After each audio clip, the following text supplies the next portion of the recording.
Welcome, viewers, listeners, my peeps. Because if you've watched up to this video, then you are one of my peeps, okay? Sorry for the weird opening.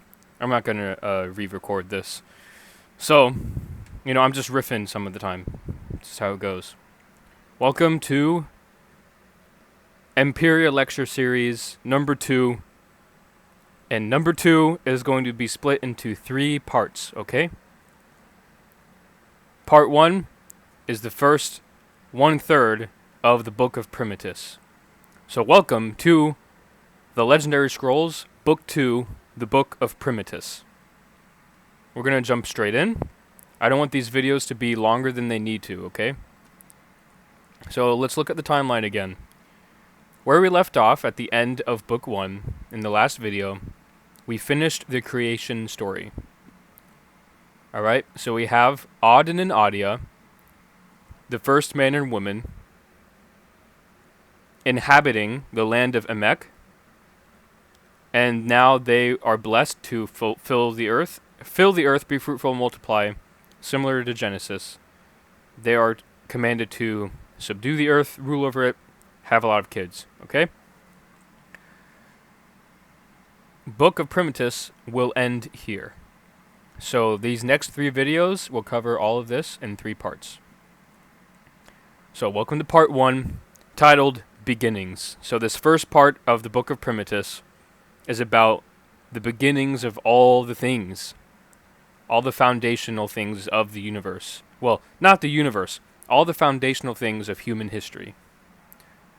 Alright. Let's start off with the very first paragraph of the Book of Primitus. This is the book of the generations of Auden and Adia, after they were created. Auden and Adia became one flesh, and they had sons and daughters. These were their offspring: Thal, Ea, Senna, Genis, Sent, Luna, Himachus, Euthela, Enit, Roranok, Rainok, Nalia, Ella, Fenthis, Aaron, Gogma, Thashila, and Canis.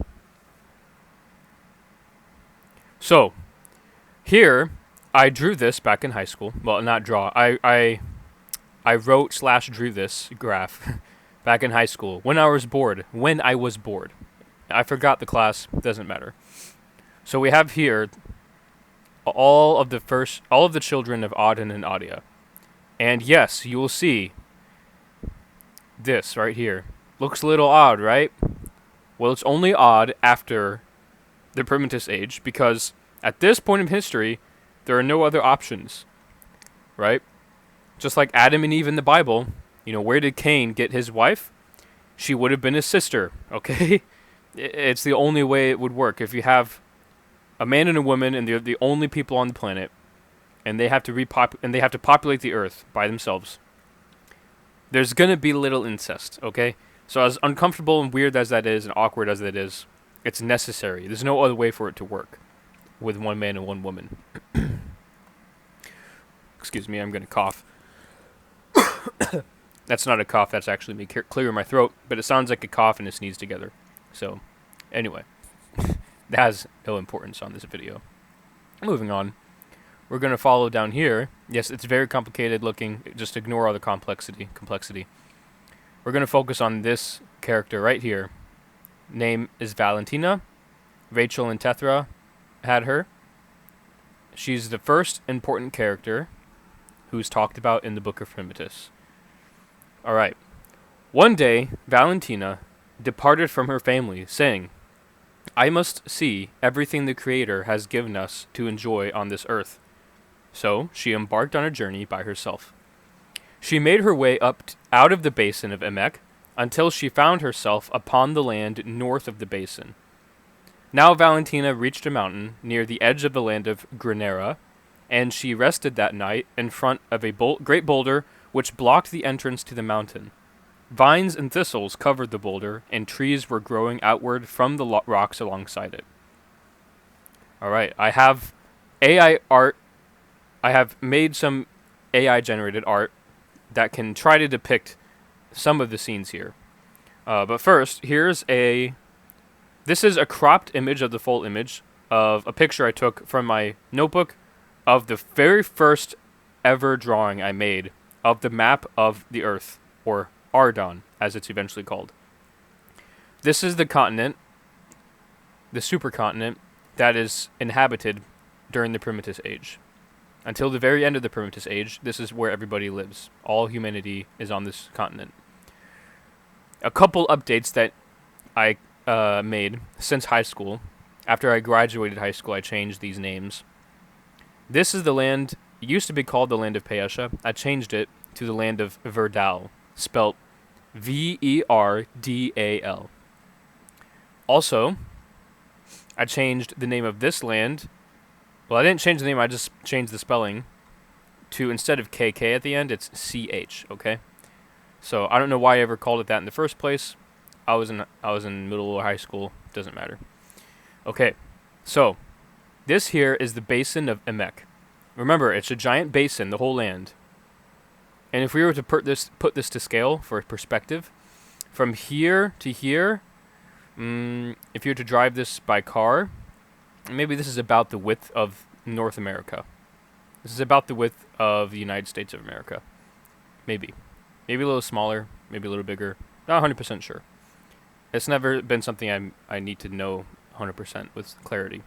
But so that gives perspective. So this is a pretty big basin.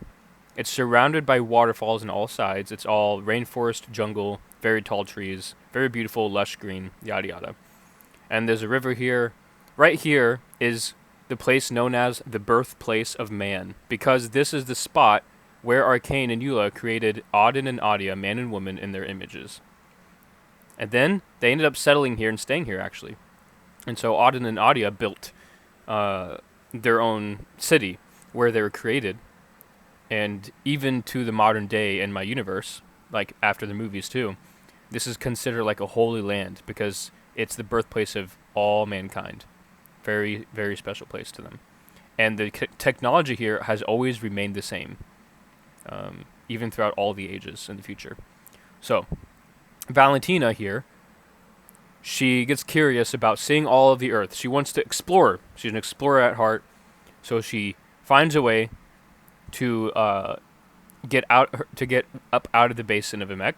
She goes north. She comes up. Again, sorry for the bad quality. It's a picture of a drawing that I did in high school, and I'm not an artist. Anyway, but it gets the idea across, you can imagine. She goes to the jungle. She gets out of the basin, the waterfall. Very tall waterfalls, by the way. It's quite the journey, quite the struggle. And then she reaches, this should be a bigger landmark here. It should be a giant mountain. It's like the Mount Everest of this planet. So, she reaches this mountain. Alright. I have this image generated here of what's supposed to be Valentina at the entrance to the cave of the mountain. But the boulder is smaller than it should be, and it's already moved out of the way. So, doesn't matter though. Alright, continuing. Then the voice moved, meaning the sound, the source of the sound, the place where the sound of his voice is coming from, moved to a different place. And a radiant body manifested in the midst of the flame. And behold, there stood a precursor before her very eyes. And he said, I am Toniel, king of Amnia, son of Arcane. Then Toniel said to Valentina, rest now, and I will show you the creation of the world. So Valentina fell flat on her face, and she fell into a deep sleep. So what happens here is, Valentina, she discovers this area here, and it's a big meadow. It's really beautiful. It's at the base of a mountain, and she finds this meadow that's next to the base of the mountain, where there's a giant boulder blocking a cavern that goes into the mountain at its base. And she's sleeping, like in the meadow. There's no meadow here, of course. It's AI generated, not 100% accurate. And then at nighttime, she receives a vision, or she hears the voice of Toniel, I should say, and he tells her to go into the mountain. And then when she does, that's when this takes place. Now, this is how the book 1, the account of Arcane's creation, this is how like I said, this book is written by people in the world, to people in the world. So how did people know how the world was created if they weren't there to see it themselves? This is how.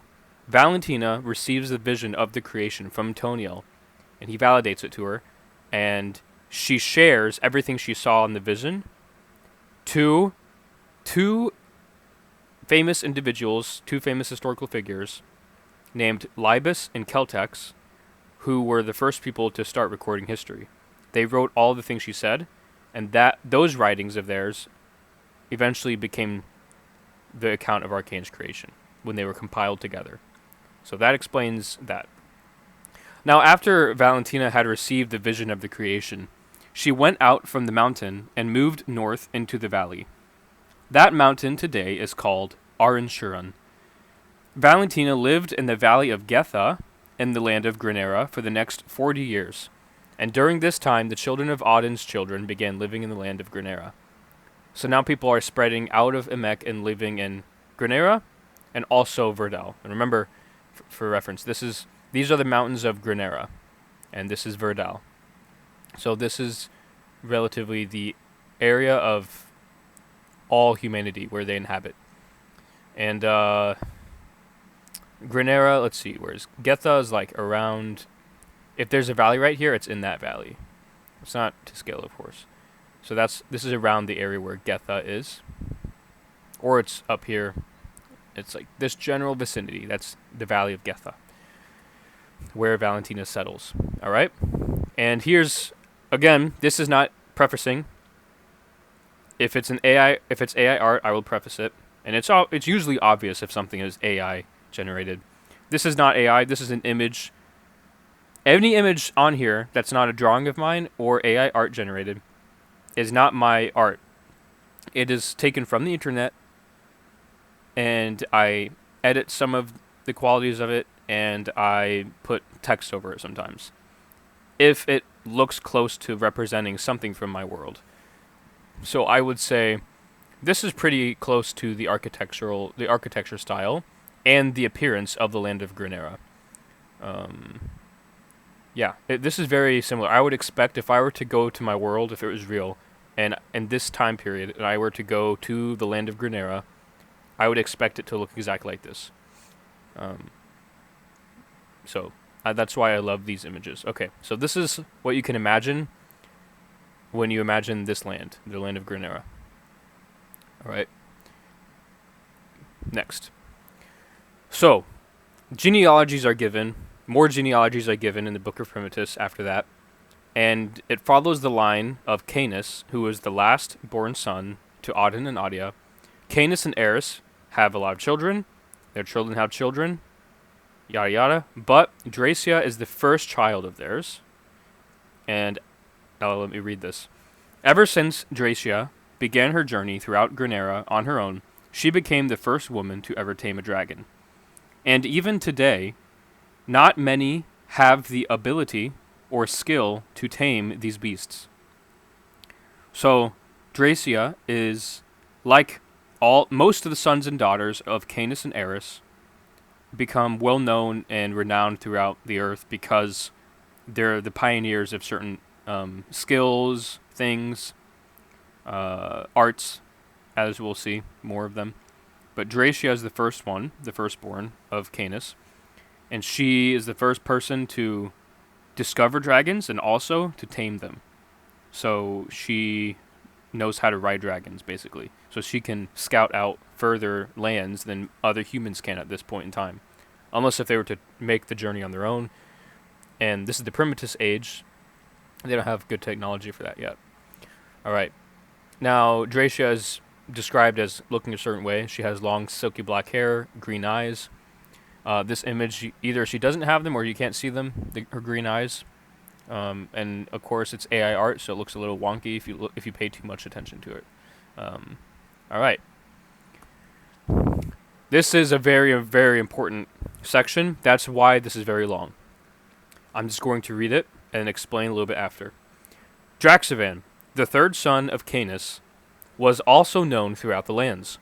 When Draxivan was the age of 25, he received a vision from Amnia, from Toniel himself. Remember, amnia, Toniel, these words, this vocab needs to be remembered. That's why watch these videos in order, why you should do that. Watch the intro and watch the video for Arcane's creation, if you forget these terms, alright? In Draxivan's vision, it was revealed to him that he had been granted the gift of Arclight, a mysterious and enigmatic power. Basically magic, okay? But magic, by definition, means it doesn't have a scientific explanation. In my universe, magic, quote-unquote, does have an explanation, so I don't call it magic. It's called Arclight, which means in the Ardonic language that humanity spoke at this time period, after death enters the world, people forget Ardonic, and they speak what we call English in our world. They don't call it that in this world. There's no England, obviously. And it's the only language, so they don't call it anything. They only call the old language Ardonic, because it's the language that the people of the Primitus age, who only ever lived on Ardon, the earth, spoke. But Arclight means... Arc means energy. Light means soul. So Arclight is soul energy. It's magic energy, what we would call magic in our universe, that comes from the soul, and there's different elements. We'll get into that, especially in the workings of Syntha.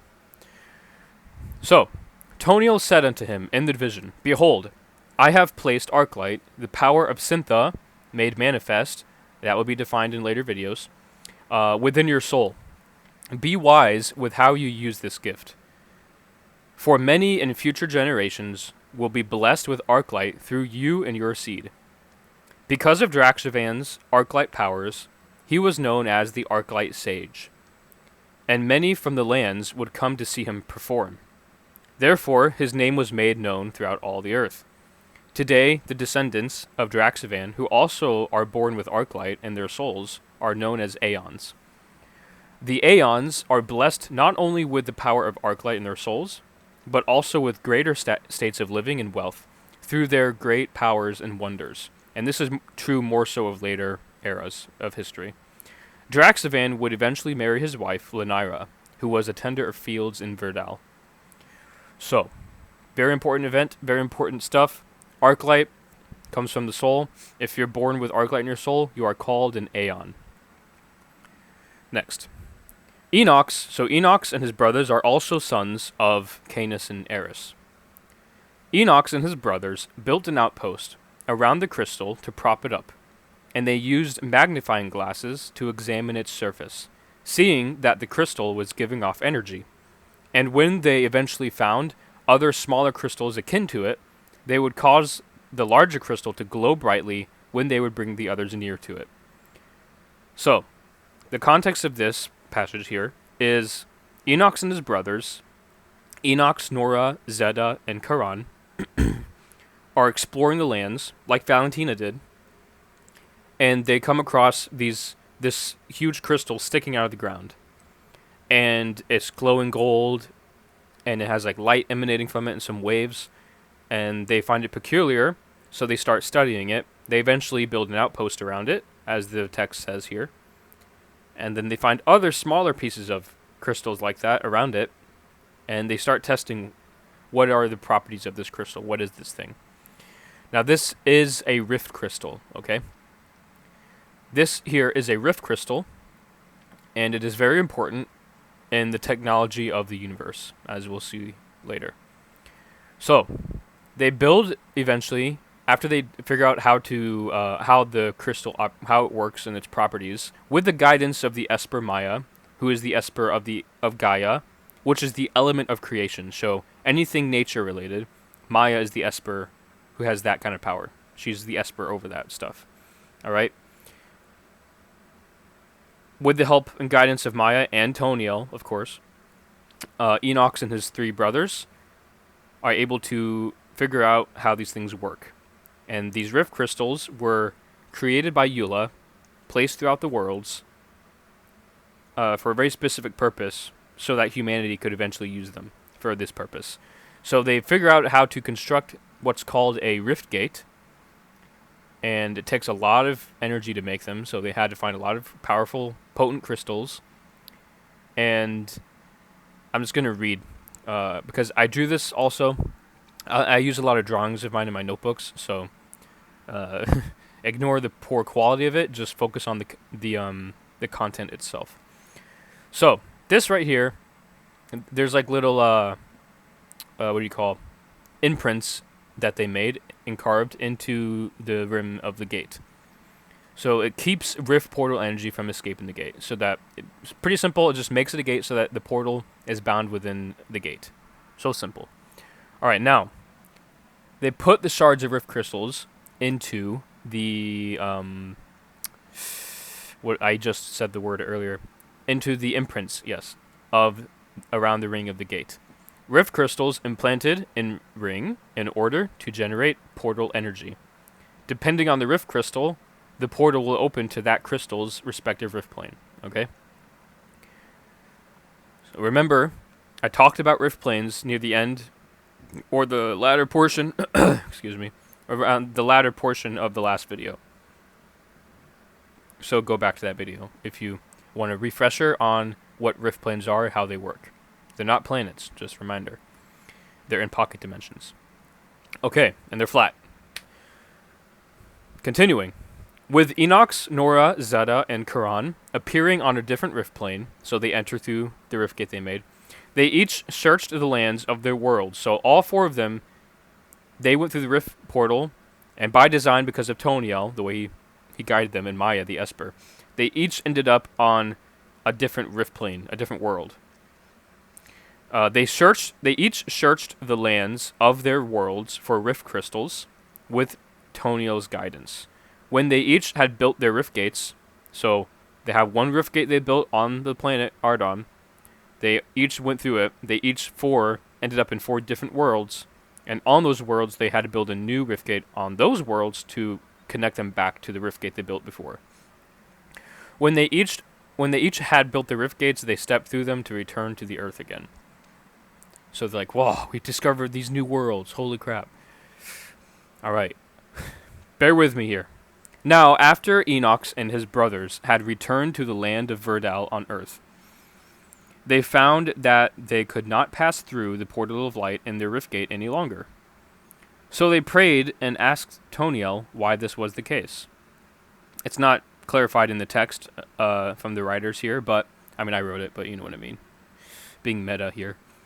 It's not clarified in the text specifically, but technically the portal of light disappeared. So that's more specifically what happened. So they prayed to Toniel why this happened. Toniel sent the Esper Maya to answer them. Maya, the Esper of Gaia, appeared before Nora, Enox, Zeta, and Quran in the land of Verdal while they sat around their rift gate through a bright cloud of many colors. And Maya said to them, Toniel has heard your prayers. Therefore, he has sent me to answer you. This rift portal you have accessed through the rift crystals no longer has access to the rift planes of Aresta. First fill the earth, then these worlds may be opened to you. This is how the Creator has decreed it, as spoken through Toniel. Therefore, because of this, Enox and his brothers decided to build a city around the rift gate. For they had spent months working on its craft, and they were not willing to abandon the site. Today, the city is called Nympha. I'm going to go back to the map really quick. Ooh, it's going to be hard to keep going back to the map eventually. Nympha, you can see it right here. This is where Nympha is. Not Paesha, Verdal. Remember, I changed the name of the land. So that's where Verdal is. Going back. So, that's that for Enox and his brothers. Moving on to the next famous child of Canis and Eris. Medela, the second daughter, not the second child, the second daughter between the sons. Medela, the second daughter of Canis, invented the ship. What ship, you ask? She invented the idea and the blueprints for the first ship ever made in the world. When she had finished her first ship, she put it on display for all those she knew. So again, AI art generated here. Not exactly the same, but gets the idea across. Medela soon invented a smaller kind of boat, which used paddles. Now this is after she tested, and it failed, her first ship. It started to sink on the Savia River, so wasn't very great. I'm going to go back one more time. The Savia River is right here. So when you see the Savia River mentioned, it's this big river. Very big. Very, very big river. Continuing. Alright. This boat became a trusted method of sailing across the Savia and other smaller bodies of water. However, it was not sufficient to cross the seas. That doesn't come until the end of the Primitus Age. So part 3 of number 2 of the lecture series here. Continuing. So that's Medela. Next is Celeste. Celeste, the third daughter of Canis, was the first astronomer, and she invented the first telescope, which she used to study the heavens. Luna, one of the daughters of Odin, would speak with Celeste about the heavens and their starry hosts ever since Celeste's youth. Here is, on the left, is Luna. It's really accurate to what she looks like. Very, very accurate. So that's pretty much what you can imagine Luna looking like. Not AI art, not my art from the internet, okay? On the right is AI art that I tried to describe Celeste's appearance with, and there we go. That's pretty much it for them. All right. Next, we got the invention of music. Caius, the fifth son of Canis, was also well known throughout the lands. Fenthus, one of the sons of Odin, was the first to invent the stringed and wind instruments. And when Caius had grown older, he too invented his own kinds of musical instruments. What instruments are those? You can probably infer, you can deduce. They're not stringed, they're not wind.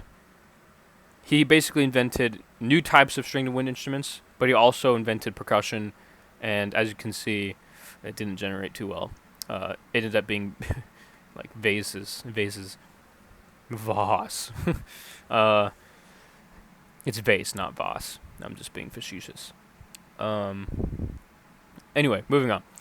I don't want to waste time. He was taken under Fenthus to be his musical apprentice. Blah. English. Through Fenthus and Caius, the art of music became a common practice in all the lands and among all the peoples. So, important people. Alright. Libus, the 11th son of Canis, was the first scribe and historian. He was the first to start recording history, and his writings and scrolls were passed down the ages. So he and Celtics, who comes later, both wrote this book, and they were compiled together by someone else about a few hundred years later. We'll get to that in book 3. Again, AI art, clearly. Alright, now, we're going to talk about a very important person, Zerafox. He is the first king, and he's the first person. He invented, basically, the idea of a kingdom. So he's the first king, and he's the first monarch ever in the world, and he has the first kingdom in all the worlds. Really quick, here's his genealogy. It goes into more depth in the book, but here's his genealogy just following the line of the fathers. Okay, Odin and Adia begot Canis. Canis and Eris begot Draxivan. Draxivan and Lanira begot Artherax. Artherax and Pyla begot Erulad. Erulad and Lily begot Goa. Goa and Nola begot Zerafox. And Zerafox was their youngest son. They had a lot of sons and daughters. So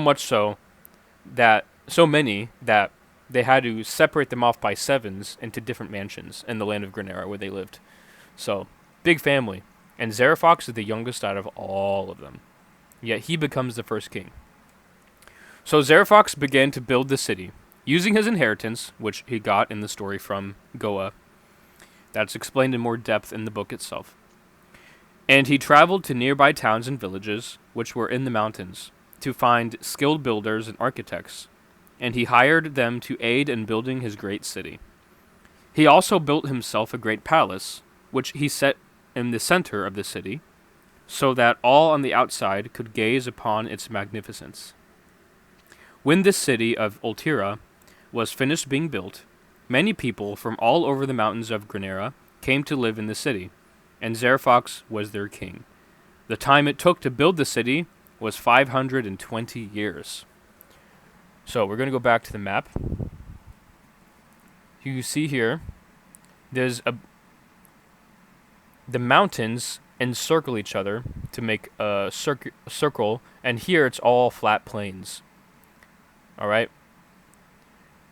Zerafox discovers this land first. He comes through here. He discovers this land. He's like, whoa, huge space. And he has the idea to build the greatest kingdom on the earth here, the greatest city. That was what he said in his heart before he decided to build. So it goes around the towns and cities and the mountains here, brings them, hires them with all of his inheritance to help him start building.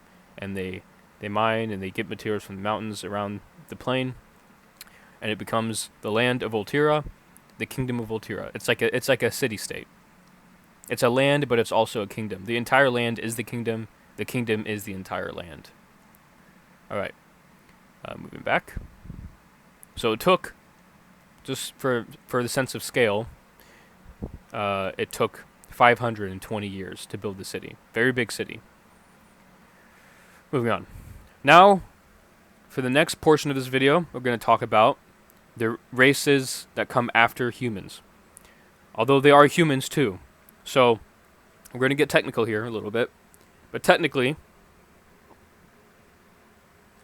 everybody who isn't an elf or the other sub-races that will come later, very soon, they're all called Humes, spelled H-U-M-E.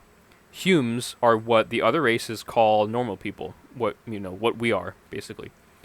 Anyway, so this is the lineage of Ardea, who is the mother of the elves, from Auden. Auden and Ardea begot Fenthis. Fenthis and Senna begot Ovarion. Ovarion and Thashila begot Roth. Roth and Besha begot Fennis. Fennis and Skelacta begot Ragos. And Ragos created the first elf, whom he named Ardea. Now let's get into how this happened. And Ragos came to dwell in the house of Erelad. There he practiced arclight under his roof, so he's an Aeon, in the darkest room of the house. In his efforts to grow in his knowledge of the arts, he also learned how to harness the power of Gaia, which is the element of nature and a form of Syntha. Syntha will be explained in full in Book 3, don't worry. Ragos practiced with Gaia for many years, and he was known as being the only man on Earth who could harness the power of Gaia. Okay, first, before I go to this, I'm going to read this first, actually. Ragos began to practice the art of Gaia Genesis. We'll talk about it here, don't worry. Which is a now forbidden form of alchemy, allowing the creation of living creatures. And because it is not possible to forge a soul, because only Arcane can, I mentioned this in the last video, the importance of that. Ragos found a way to reap his unborn sister's soul, so that he could use it in his creation. Now, there's no death in the world, meaning you don't die of old age, you don't age. And not many things can kill you. Your body's basically immortal. However, this still is possible, apparently, because it happened. Ragos reaped the soul of his unborn sister from his mother's womb so that he could use it in his creation. He's the first mad scientist, you could say. This event is very ambiguous when it comes to its morality and ethics. And the book itself acknowledges that. A lot of people debate in the world whether or not this was a good or bad thing, whether or not he committed murder or not, because the soul of his sister was still in a living body. It's not like she died. She didn't depart the world of the living. She didn't go to the spirit world, right? So is it death? Is it not? Is it murder, I should say? Is it murder or is it not? Like, what happened to the body of his unborn sister? Well, basically, he reaped it from the womb before the fetus was even recognizable as a human fetus. Anyway, moving on. Then Ragos formed a body from the ground by drawing a circle, and through the Gaia Genesis ritual, he gave to the body the soul of his sister, so that the body would live. Now, with Gaia Genesis, you can make creatures, you can make mostly plants and animals. But you can only make animals because animals don't have souls. They just have a brain, right? So a brain is physical matter made up of earth. So Gaia-genesis, you can create an animal. Very difficult, and again, it's forbidden in the universe after this, but you'll see why. But making a sentient person, you can't make the person themselves. You can only make their body, right? So he basically created a body for this elf, and the soul of the elf that he gave to make it living, to make it a person, is his sister's soul. So little sus, not gonna lie, little suspect. And behold, the being he made was a new race. She had long pointed ears, blue eyes, and she bore glowing silver marks on her skin. Ragas called her, as a new race, an elf, and he named the elf woman Ardia. He's a mad scientist, but he's a genius. You gotta give him that. Whew. Let's go through this. It's not super important, but this is just to explain what Gaia-genesis is. I'll kind of summarize. Gaia-genesis is the forbidden art of creating a human being or any other, or mainly plants or living or like biological matter, using the earth and alchemy with arclight. The following are rules for performing Gaia-genesis. So, 1. Only the creator can forge a soul. Henceforth, one must obtain a soul either by murder or a soul drain. And this is what Ragas did before it was called that. And before more people figured out how to do it. 2. A Gaiath circle, Gaiath, meaning this symbol right here, must be drawn on the earth before beginning. The Gaiath must look like this. This will give instruction to the elements on how to rearrange themselves. Complicated stuff. Just roll with it. If you're thinking like how alchemy looks in the anime titled Full Metal Alchemist, then you have a good idea of what Gaia-genesis is. Now that I think about it, I might have subconsciously made this idea up based on Full Metal Alchemist, but I did make this idea up a little bit before I actually watched the full show. So, I don't know. Maybe it was inspired by that. I don't know. Alright, number 3, you must stand on the energy circle here. Then transfer your mental image to the engravings so that the body may take the form as it is in your mind's eye. Number 4, before inserting the soul, if you're making a person's body, you may tamper with its personality by inscribing arcane dialect onto, which is arcane language, meaning the language Ardonic in this universe. There's only 2 languages in this universe, okay? Anyway, onto an alchemy table beneath the flask that it is contained in, okay? After the body is formed, you place the soul inside. So then there's information like transcribing a personality onto an existing soul. Very difficult stuff. This is the arcane language.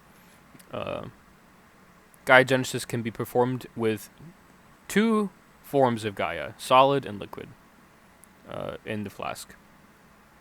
There is a gas state of Gaia, but it's not. It's more just energy, actually, mixed with plasma. Moving on.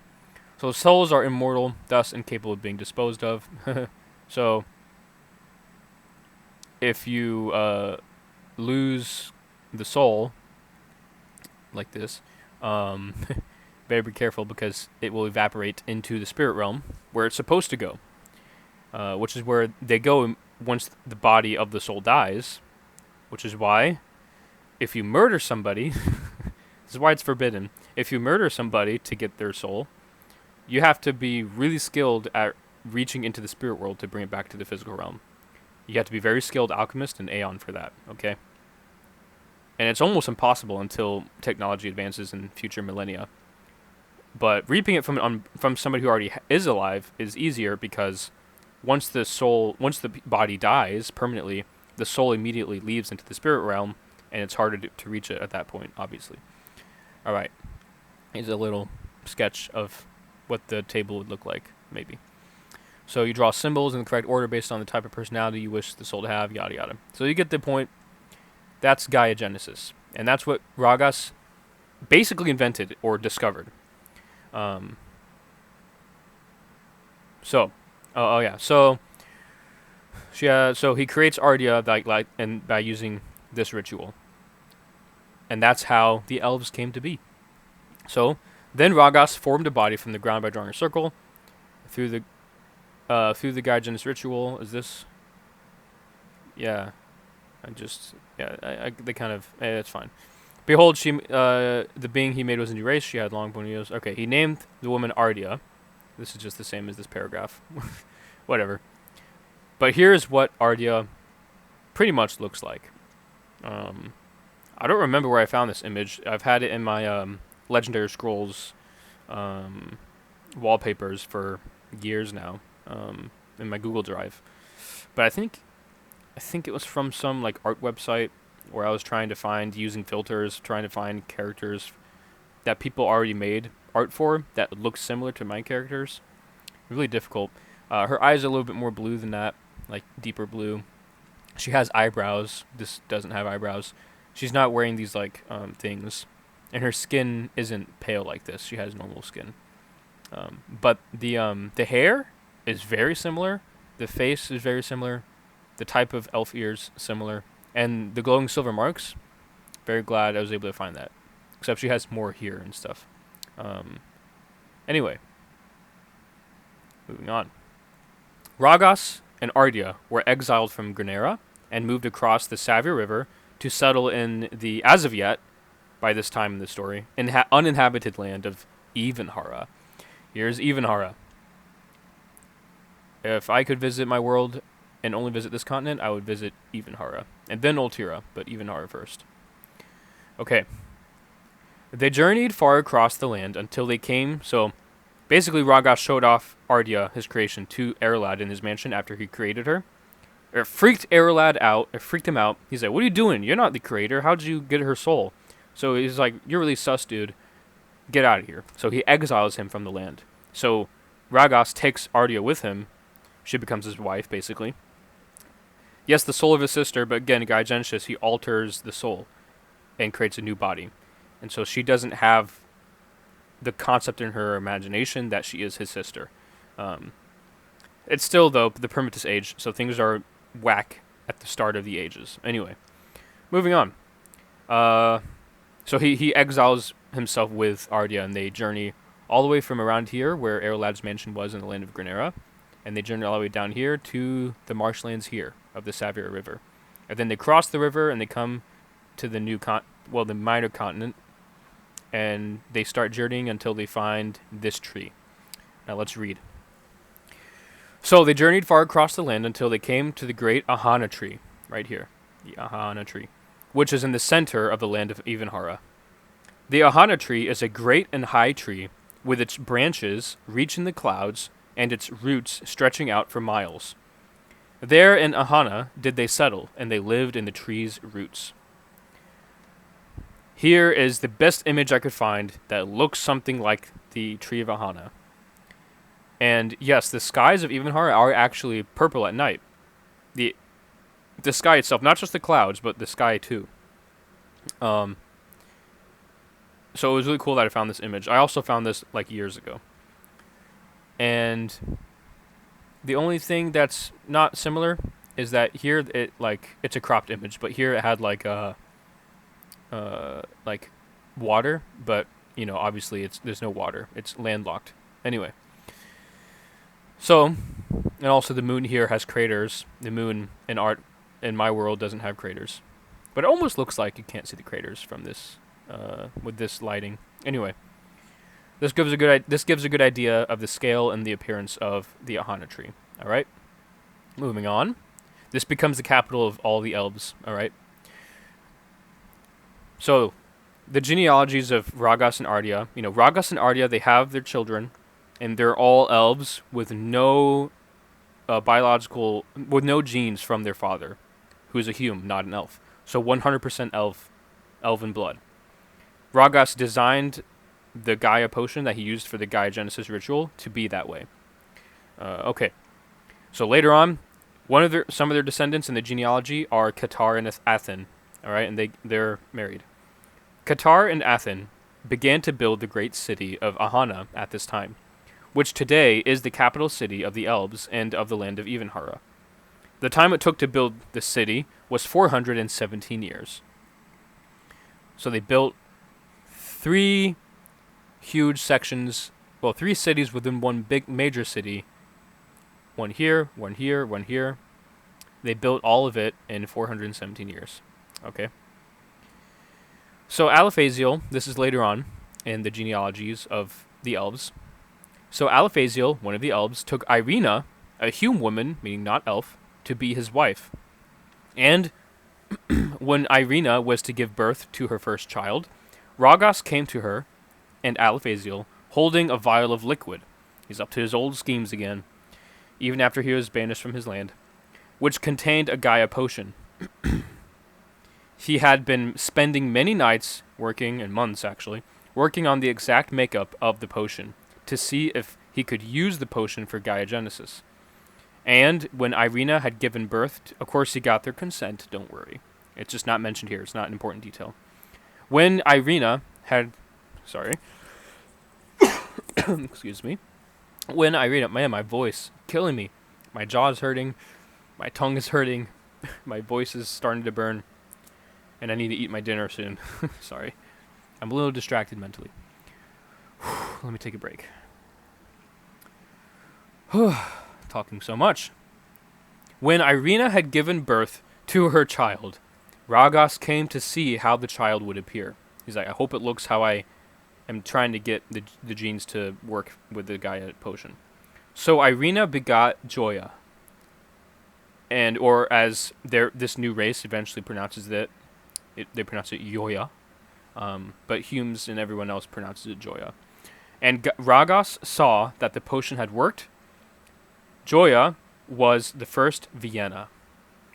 The Vienna have the ears of rabbits, which are tuned to the spirit world, and can hear whispers from Faspira. Alright. This is the first subrace of the elves. I'm going to read this to preface this. The Vienna were inspired by the race of Viera from Final Fantasy XII because of my obsession with that game back when I was in middle school. Similar to the elves, because, elves are also not original to my world. I took them from, well, there's not really anything to take them from, but at some point, Lord of the Rings invented the elves as they appeared in Lord of the Rings, and that became the staple look of the elves in fantasy media after that. I kind of did a similar thing with the Viera from Final Fantasy XII and Final Fantasy XIV. 2 games by Square Enix. Alright? So similar to the elves, I wanted to incorporate other races from other media into the world, and I wanted an elegant looking race that would fit naturally with the environment of the land of Emek, which is where they eventually begin to dwell and only inhabit that area. I couldn't make up my own race. I tried back when I was in middle school, and they all sucked. I could not do it. Checking my dinner, make sure it's still warm. Sorry. Anyway, I changed the name from Viera to Vienna. One, out of fear of copyright issues, but I talked to people about it afterwards. I'm like, it's okay. It's a race. It's not the same. But I still wanted to change it for other reasons. To give them a unique identity and title, to make the ones that are in my world separate from the ones in the world of Final Fantasy XII. Because they are a little bit different in my world. I had to change some things about them. So, continuing. And as the Vienna grew in population, they moved away from Ivanhara and lived in the land of Emek, and they built villages in the tall trees. This is more like what the elven cities would look like in Emek, and this is like if it was built in the waterfalls of Emek. However, the Vienna actually live not on the edges of the basin in the waterfalls. They built cities in the really tall rainforest jungles and stuff. Continuing. Alright, now. Almost done with this video. Whew. These are the next 2 subraces of elves that are later created. When they had stepped into the water, so there's a clan of elves led by an elf named Ethniel, and they were, I can't go back to it, it's too far. They're exploring the northeastern shores of the land of Ivanhara, and they really love the sea, they love the beach. They start building towns there, but they're also like nomads, so they're always moving, and they have tents and stuff. And then they pray to Toniel using a prayer medallion, which becomes a common way to pray. It's basically, for each of the 4 precursors, people who pray to them invented these coins that have what they think or interpret the faces of each of the precursors to look like in their imagination on the coins. And they're called prayer medallions, and people always hold them in their palm when they pray. Anyway, continuing. So Ethniel and his clan of elves, his group, his clan, as they're being nomadic and traveling the shores, they become obsessed with this ocean. They want to know what it's like. Like, what's under the sea? What's the life like in there? Like, we just want to know. Well, Toniel answers Ethniel's prayers about, well, as you'll see what the prayers are about, because this is the answer to them. And he tells Maya, the Esper of Gaia, to send one of her daughters, because the elementals are technically known as the daughters of Maya or the daughters of Eula. She sends Ahira, the elemental of water, to answer their prayer. So, when they had stepped, and she tells them, Ahira appears out of like the water of the sea, and the water shapes into her body, and she appears out of the water, okay? Because she's the water elemental. She can do that. And then that's when this happens. When they had stepped into the water, Ahira changed their bodies, and their legs and feet changed into tails like the tails of fish. They also grew gills behind their ears. They have elf ears, mind you. These were the first mermaids, and they lived in the seas and built marvelous cities underwater. So we have the creation of the subrace of elves known as the mermaids. Next is the fairies. So Eva appeared to them from one of the trees of the marshlands. This is a different clan of elves in the Savir marshlands. Eva, the earth elemental, she appeared to them from one of the trees of the marshlands, and she blessed them with even greater power. And they grew beautiful, glowing wings, which they could choose to hide or reveal. These new elves became known as the fairies. And all the fairies are all Aeons, and they're all really powerful Aeons. The fairies are the most powerful race, and they're also the most pacifistic and peaceful and quiet and wise. So, and they're also very pure-hearted, even after death enters the world. So, that's it for part 1. I made it. So much talking. I'm glad I separated this off into 3 parts, otherwise I wouldn't be able to make it through all of the Book of Primitus. So, this is the preview for the next part 2, titled Aegir and the Shadowfall. Very big stuff in this next one. Very historical, narrative heavy. And I'll see you in the next video.